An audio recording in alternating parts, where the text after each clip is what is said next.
guys, welcome sa Tupa Shop. For today's video, pakita ko lang, may bago tayong dating na PCP Indo Caliber 22, no? So meron tayong may tatlo tayong kulay na available, no? So itong nasa likod ko, ito yung kulay black. So ito yung dalawa. Ito muna isa, hindi ko kayang buhatin. So ito yung isang kulay. So ito, nag-iisa lang tong kulay na to, no? Meron tayong tatlong available na black. Ito, tag-isa lang.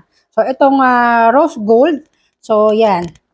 For only 55,000 pesos po to, no? Unit lang. So ito kasing nasa likod ko, ito yung pinang-testing namin, no? Kaya may scope. So ito is for only 55,000 pesos po, no? So regulated po ito.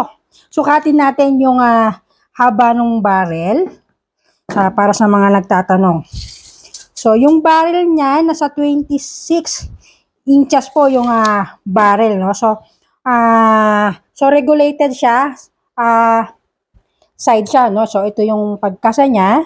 So, doon mo makikita yung input saka output mo, no? So, ito sa ngayon, nasa 1,600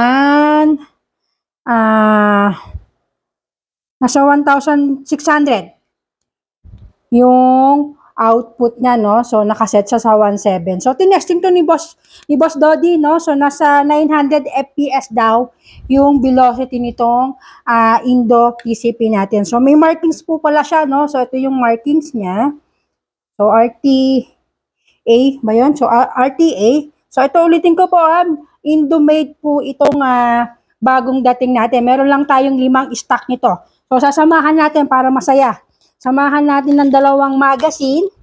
So, ulitin ko, no, yung 55,000 may kasamang dalawang 12 rounds magazine, no? Saka isang 32 inches na gun bag. So, ang kagandahan sa gun bag na to, padded siya, makapal po, yan.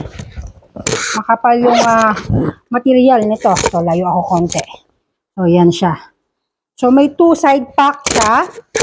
1 and 2. Ang kagandahan din dito, pwede nyo siyang i-bagpack. So, pag binagpack nyo, ganyan ang dating. So, meron siyang lock.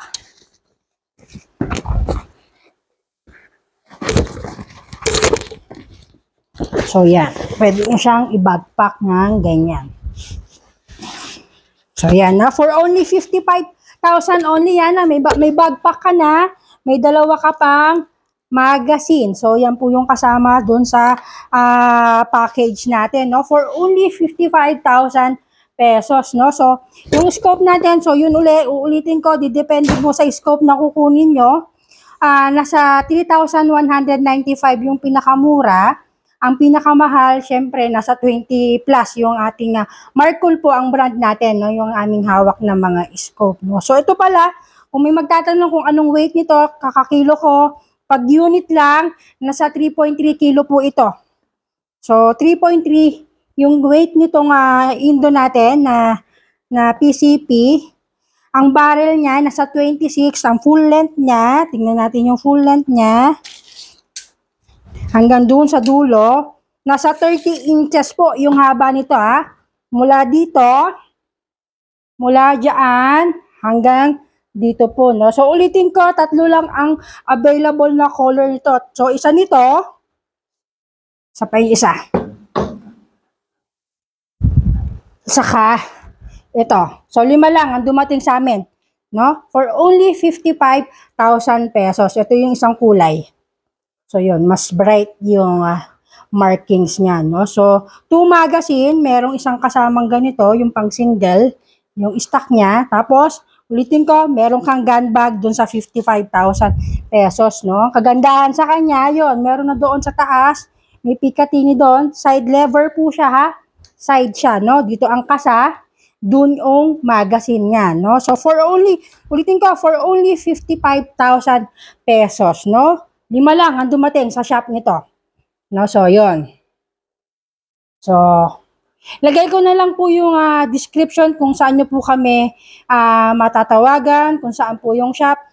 Pakitapos po itong video nito, doon nyo po makikita kung saan nyo po kami mako-contact, no? Yan. So, 3 lang ang dumating. Meron akong 3 nito. meron tag-isa nito, no? 5 lang po ang dumating natin itong Indo PCP nito, no? Ulitin ko uli, mga bossing, for only 55,000 pesos po. Nasagot nyo shipping nito. So, pwede tayo padala Luzon, Visayas, Mindanao po, no? So, papadala natin sa inyo kung gusto nyo po itong ganitong unit. So, yun lang po. Maraming salamat.